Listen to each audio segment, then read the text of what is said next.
Keep your wellness routine going strong all summer. Kachava's new travel packs help you stick to your daily ritual even when you're on the go. Just one packet of Kachava's all-in-one nutrition shake provides complete nutrition wherever you are, with 25 grams of protein, 6 grams of fiber, greens, adaptogens, and more. Simplify your daily ritual. Go to kachava.com and use code FITNESS for 15% off. That's KACHAVA.com, code FITNESS. Now at McDonald's, a sausage McMuffin is only $1.50. So stop dreaming about breakfast sausage and go get it. Get more value on the under $3 menu. Limited time only. Prices and participation may vary. Prices may be higher for delivery. Every team, every topic, everywhere. This is Believe.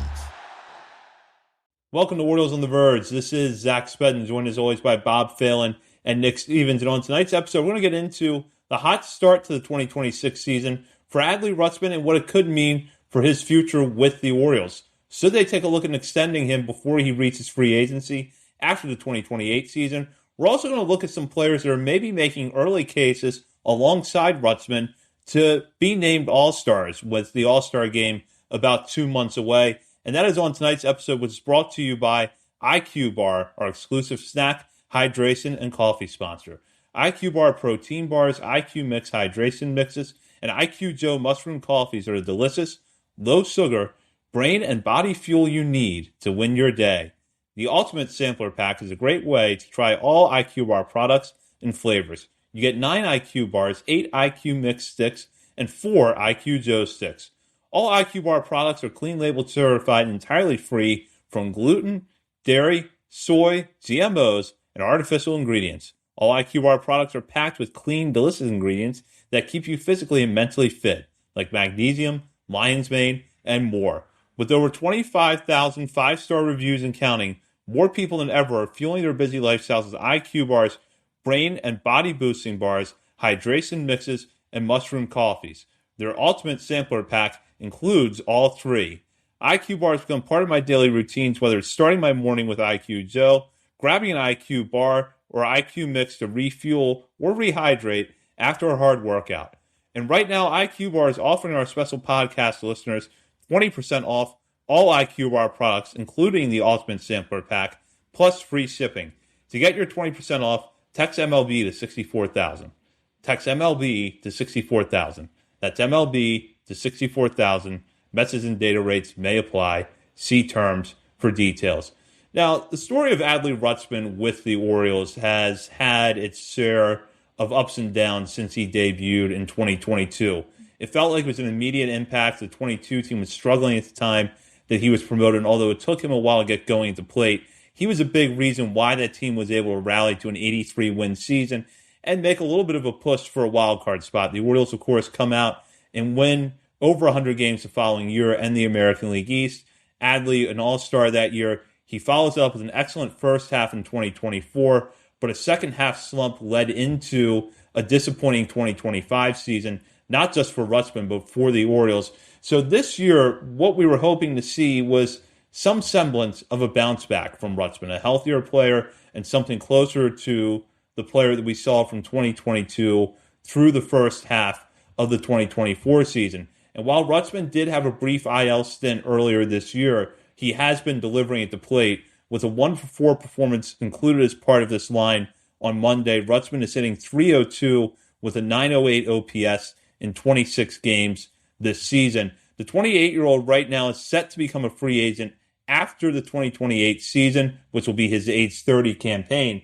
You go back a few years ago, back to about 2021, 2022, there was a huge push to extend Adley Rutschman. And at that point, it seemed like it might be an 8 to 10-year deal. Given where he is in his stage of his career now, that's probably not the framework we're talking about, but his hot start this season has kind of brought those discussions back around. So on tonight's episode, we thought we would dive into that a little bit and talk about how that could work with Samuel Basallo also under team control for long term, and what the alternatives for the Orioles would be if they're not going to extend Adley. So, Nick, I want to start with you on this one. I think we all knew coming into this season that Adley bouncing back was going to be key to what happened with the Orioles. And while it has taken a while for this team to get going, having him perform the way he has been a bright spot. And it does make you feel like, okay, if the rest of the team can just kind of pick up the pace here, we could be right back to where we were a couple years ago. Yeah, I went to pull up real quick too. Remember our old buddy, Stephen Loftus? And he wrote an article, and I think we did an entire episode referencing this article about what would an Adley extension look like. This is from 2021.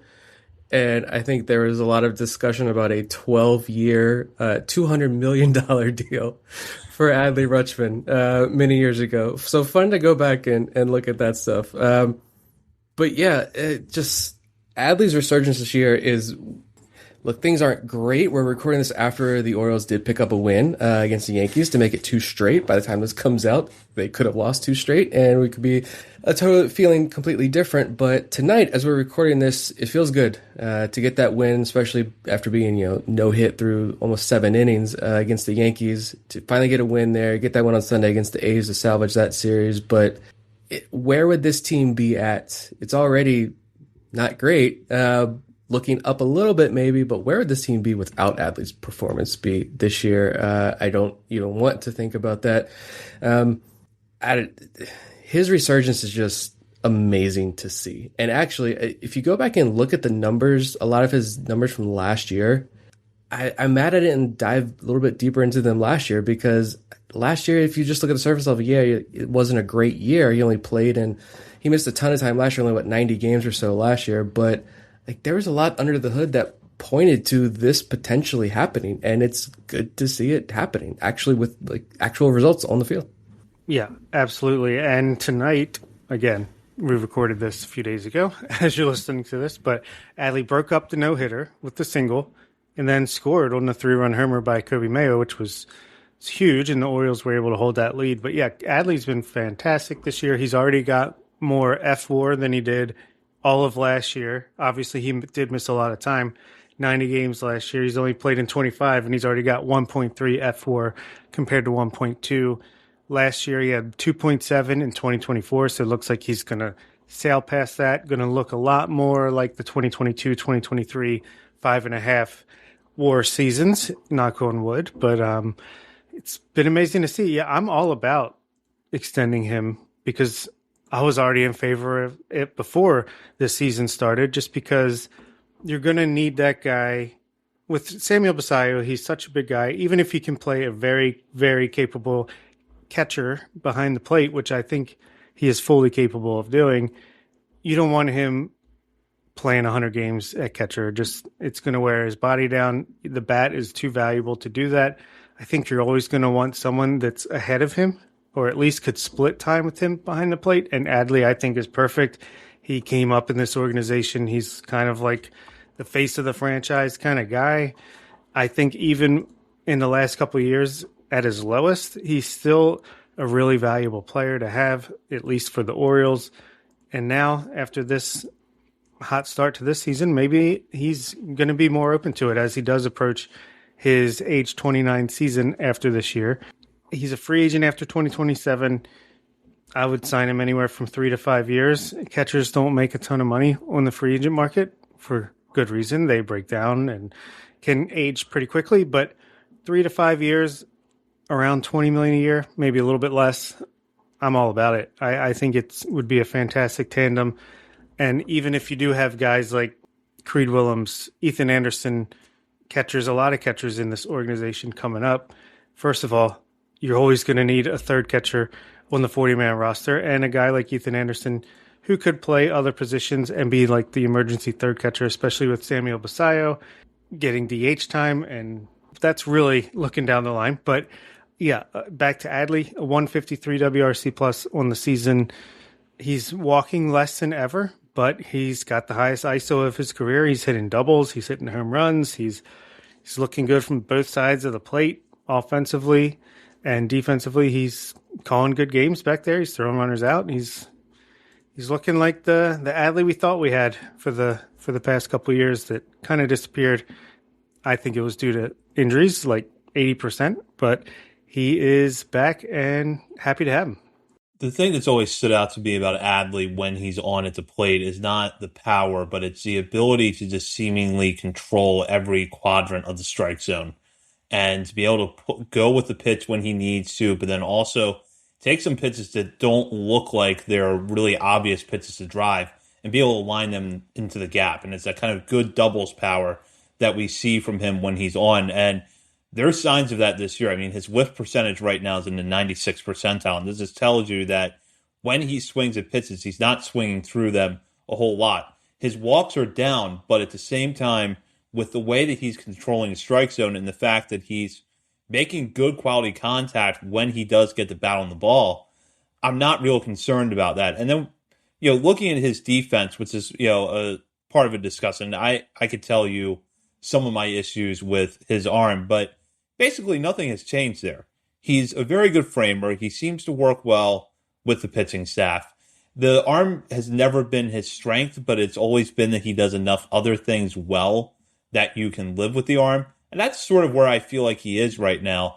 This question that does come to mind, though, is that when you extend a catcher, especially one where Adley is age-wise, late 20s, right now in his 5th season in the league, you know that there's a risk that it could backfire because catchers do have kind of a steep aging curve.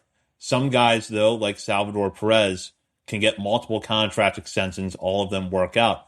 But we've also seen some instances, Joe Mauer being one of them, where they sign a contract extension, there's a few injuries, the bat starts to decline, and next thing you know, you have a slightly above league average bat at first base as opposed to an elite catcher. So I guess in your guys' minds, knowing that risk is there, how would you approach an extension? That was part of my thinking is, like, all right, the conversation about the Adley extension, when he had those last couple of years that were, down years, you're like, all right, of course the Orioles are probably thinking, hey, let's buy low. They'd love to, but it made zero sense for Adley to sign an extension at that point. And now that he's bouncing back and having this great year at the plate, does that complicate things a little bit more? And also, you just signed Pete Alonso. You've locked him down for first base DH. Basayo, we've watched this guy play first base so many nights in the minor leagues. We know how good he can play over there. Granted, he hasn't done it in the major leagues regularly, but he's spent a little bit of time there at least. But that's a guy who can play a very solid first base. Adley hasn't played an inning of first base in the major leagues yet. I mean, we're not talking about converting to shortstop or third base. It's a little bit easier than that. But still, when you've got Adley and you've got Basayo, and Basayo being a 21-year-old kid, and you just gave Pete Alonso $155 million for a few years, I feel like from the Orioles' perspective, you got to really believe in Adley's bat staying productive for the next couple of years for it to make sense. And I see no signs as to why this bat can't keep going for, could he go to his age 32 season or so?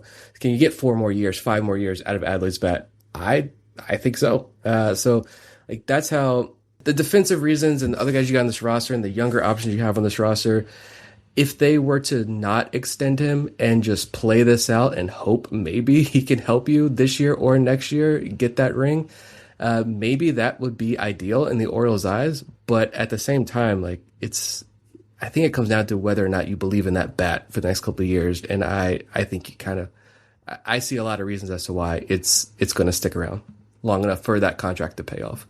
Yeah, me too. I mean, even in his down years, 2024, 2025, he's still walking 10% of the time, striking out 15, 16% of the time. So it's not like he's a guy that's going to go be a whiff machine. It was mostly just his BABIP was 272, 240. Batting average went down, which lowers everything. The power wasn't exactly there. If that happens again, that's fine. If he's a league average bat, I think that's perfectly capable. Downside, it's not going to hurt you that much. And it's not like we're talking a Gunnar Henderson type of contract or a 12-year deal like we were apparently 5 years ago. It's probably going to be like 18, 19 million a year for 4 years, something like that. I think that's perfectly acceptable, especially because you already have Basayo locked down a very reasonable salary for the next 8 or 9 years. That dynamic duo, the ABS system, Adley Basayo system, let's keep it going. Yeah, I think there's certainly downside, and especially if the Orioles, clearly come at the time of recording again, coming off 2 wins in a row, trying to get back into the discussion of 500 and then a playoff race, which the AL is just really bad this year. So maybe that's working in our favor. But if they tank, maybe you do have to start thinking about maybe we could get a lot for Adley Rutschman at the trade deadline if it was another selling situation. Hopefully that's not the case, but it would be kind of tempting if that is the situation. Yeah, as of right now, somehow just one game out of a wild card spot here on May 11th. But yeah, even some of the other numbers, again, looking at last year when it was a down year, it was a 91 WRC plus last year. So like well below league average, even for like a catcher, like you're not happy with that season. But you mentioned the BABIP. Yeah, that was pretty low. Make sure I got these right numbers here. So he still walked 11% of the time, which was up 9%. Up from 9% the year before. He dropped the strikeout rate last year down a tick to 15.5%. So he had the 240 batting average on balls in play, but the bat speed went up. His max EV was up 2 miles per hour, up to 111 miles per hour. It was just 109 in 2024. He tied his career high hard hit rate. And you look at, I know a lot of people like the expected numbers versus the actual numbers, and expected numbers are bullshit, blah, blah, blah. I get it. But expected batting average was 21 points higher than his 220 average last year. The expected slug was almost 50 points higher than his actual slug, and his expected WOBA was 27 points higher than his actual WOBA, which is only 298. He chased way less. He made a ton of contact last year. You put those numbers into perspective, like I looked at just catchers with 200 plate appearances last year. I mean, Adley had the 7th biggest difference in WOBA versus ex-WOBA, 9th biggest difference between slug and X-slug, and 5th biggest difference between batting average and expected batting average. So, I mean, that's pretty significant, I think. And he should have been like a well above league average bat last year. I think it was just a lot of the injuries last year. And this year, you're seeing the bat speed up even more. And he might be exceeding expectations a little bit in some areas. So, to be fair, like the expected stats do go both ways. But even if he were to regress a little bit, more back to the mean this year, he's still a well above average bat this year for you behind the plate. So like those are some of the points that I'm looking at by saying like this bat is going to continue to play at least for the next couple of years, pending health. And they're already showing this lineup can look very beautiful with Pete Alonso, Basayo, and Adley in the lineup on the same night. So they all can work as a trio there. Yeah, I'm all for locking Adley down, keeping Adley and Basayo back here. If Adley can maintain what he's doing, Basayo continues on his trajectory, which has been mightily impressive just these last couple of weeks, and looks like great news on the knee injury. I just saw a quote after Monday night's game. It says, he's fine. He's totally fine. He's going to be back. No issues there. Thank God. But if he continues on his trajectory, like what other team is going to be able to match that duo? The rest of the roster, yeah, still a lot of questions there. A lot of things need to be fixed. But you've locked down the catching position. Your catcher, first base, DH. You should have 3 of just tremendous guys in those 3 spots for the next couple of years. Well, and to that point, too, Basayo and Adley can help keep each other fresh. So I think you can get a better version of Samuel Basayo getting into his mid to late 20s. You could hopefully help stem off some of the aging curve with Adley by keeping him fresh. And as I've said before, I think that what happened in the second half of 2024 and then all of 2025 is Adley. I think part of that was the price the Orioles had to pay for using him so much from the time he arrived in the majors through the end of the 2024 season. Would you change any of that? No, you wouldn't, because you got 2 playoff appearances out of it, including a division title. And that would not have happened if you didn't use Adley as much as you did. But it's clear to me that you shouldn't try to maintain that pace going forward. And having Basayo around allows you to do that. So those 2 guys absolutely can complement each other. And it's why that, some of the speculation about do you trade Adley ever since the Basayo extension, this has never really felt valid to me. Now, if the Orioles do struggle this year, they continue to struggle, maybe you start to have those conversations a little bit more, but you shouldn't be looking to trade Adley just because you have Basayo here. If anything, having Basayo around furthers the case for keeping Adley around. Yeah, No, I went back and you see all the conversation after Basayo signed the extension, and it's like this tells you how many there are a lot of articles out there. Just search like Adley Rutschman extension, and you'll see all the articles after Basayo signed his extension of this. The Baltimore Orioles are telling us exactly what they think about Adley. No, these two guys can coexist, and I completely agree. Basayo is a very large human being. I still don't think he gets enough credit for how athletic he is, but he is a large human being. We've seen multiple injuries already since he first signed with the team. When he was in the DSL and the FCL, he was suffering injuries. That's going to continue to haunt him, I feel like. And if you can save both these guys and extend their careers, it's a beautiful match so far. So yeah, I'm all for it at this point. But I do wonder, like, the season that he's having this year. Forget about what the team ends up, but just his season he's having this year offensively. Do we think that's helping or hurting the cause of a potential Adley extension? Like I don't know. Like Bob talked about the money, like catchers don't get paid, but is it becoming more enticing for him to go out and test that market and try to get that money, or is it just like, man, I'm having a really great year, I feel really good. If they're going to come at an offer and an extension, I'm just going to go ahead and take it now and lock that money in now. I'd love to know. We would never know, but I would love to know like where his thinking is at right now after the season he's having so far. Yeah, I mean, to me, he seems happy here. Like he seems like he's got friends in this clubhouse. Seems like he loves it here. From the outside looking in, clearly, I have no idea. But I mean, if he wants to be like a career Oriole or a mostly career Oriole, I think that is an intriguing option for him. And I think the Basayo combination with him, he might look at that as a negative where, hey, he's taking away some playing time, some numbers I can put up for a case at a borderline Hall of Fame. I mean, that's looking way, way ahead of where things are right now. But, or he could think, hey, this Basayo guy, he could help keep me fresh and get my production to where it has been so far in 2026 and better shot at the playoffs if we can make it there. And so, yeah, like you said, who knows which way he's looking at things, but I think it could go either way. I lean towards he wants to be here. If the offer's right, he'll accept it. And for the team, I think it's pretty similar where if he's willing to accept up to a certain amount, it's feasible. I don't think they're going to rush to do it, but I could see it certainly in the off. Oh my God. Trade him to the Mariners now, says dental office. Yeah. I'm good. Sure. I'm good. Maybe like there's a scenario, but I don't want to go down if we repeat 2025. But yeah, let's get it done in this offseason. It would be an awesome headline to come out of nowhere during the season, but I kind of see it. Don't even let him go into next year thinking that he's going to get to the end of the season as a free agent. Let's lock him up before that even is a possibility.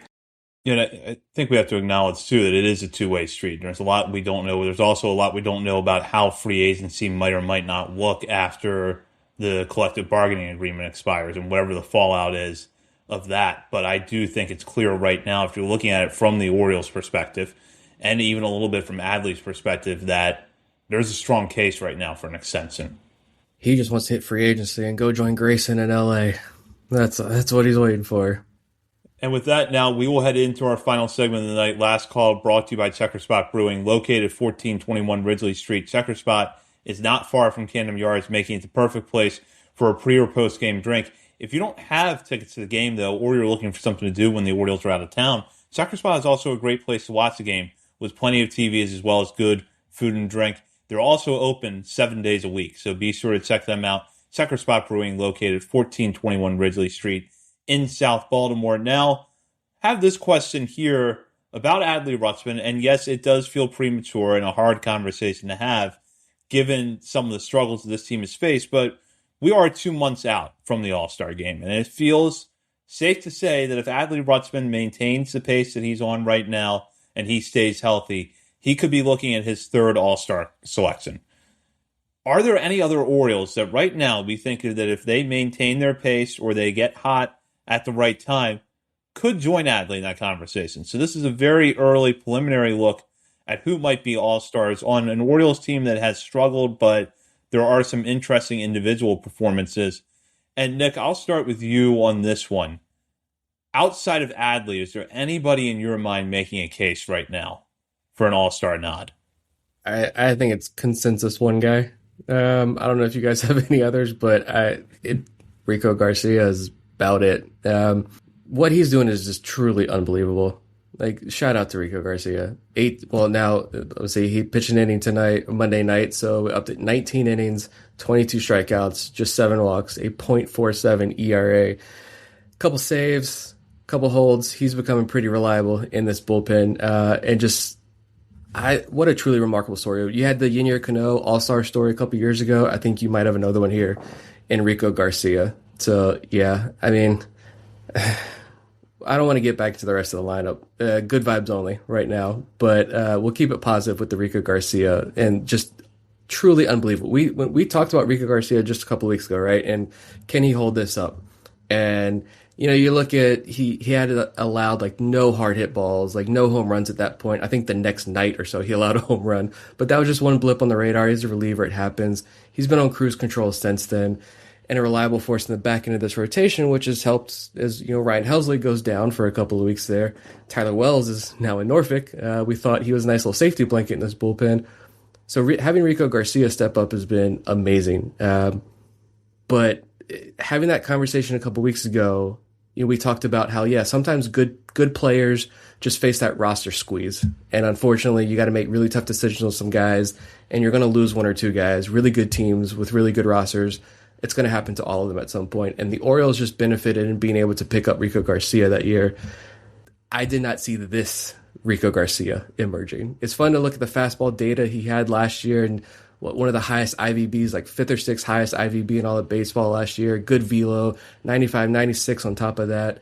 You love all that. It's fun to look at, but like it is producing at a level that I couldn't even imagine so far this year.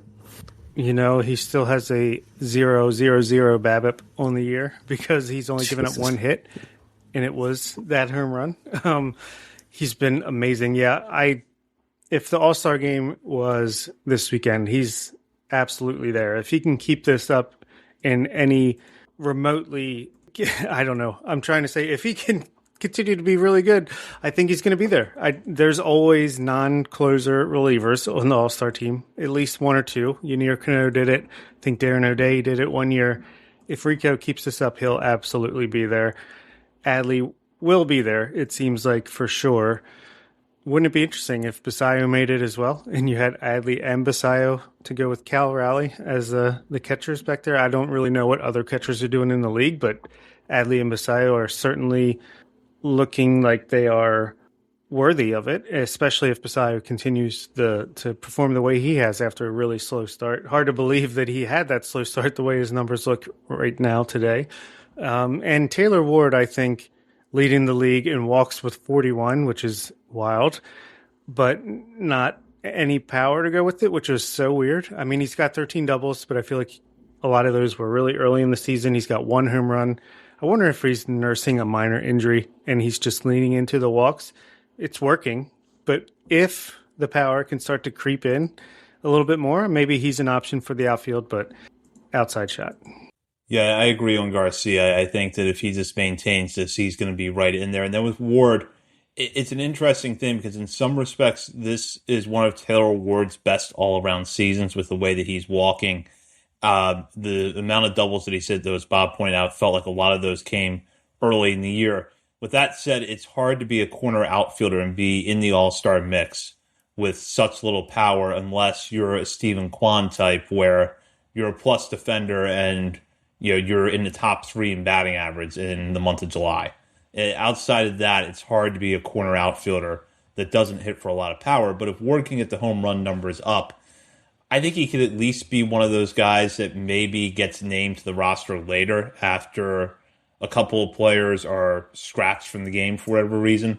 We've seen that before with some players. I think it was the case for Jordan Westberg and Anthony Santander a few years ago.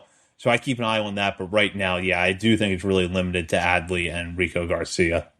Outside shot, too, if he comes back in time. I know he hasn't even started throwing yet, but I pulled up the AL bullpen numbers, and Don't look at who's leading the American League in saves right now. It is Brian Baker of the Tampa Bay Rays. But Ryan Helsley has 7 saves and a 2.53 ERA. Like, you've got Chapman, of course, is doing Aroldis Chapman things down there. Sir Anthony Dominguez has actually turned it around and is having a really solid year in that bullpen as well. But Cade Smith, 11 saves as well, same as Brian Baker. But if Helsley can get back on the mound and continue to pitch kind of mostly I know he had a couple hiccups there, but if he can have a strong month before the All-Star game, Helsley could sneak in as well, depending on, the pitcher injuries and everything. They all shake up, and you end up getting like 15 replacements by the time the game actually starts.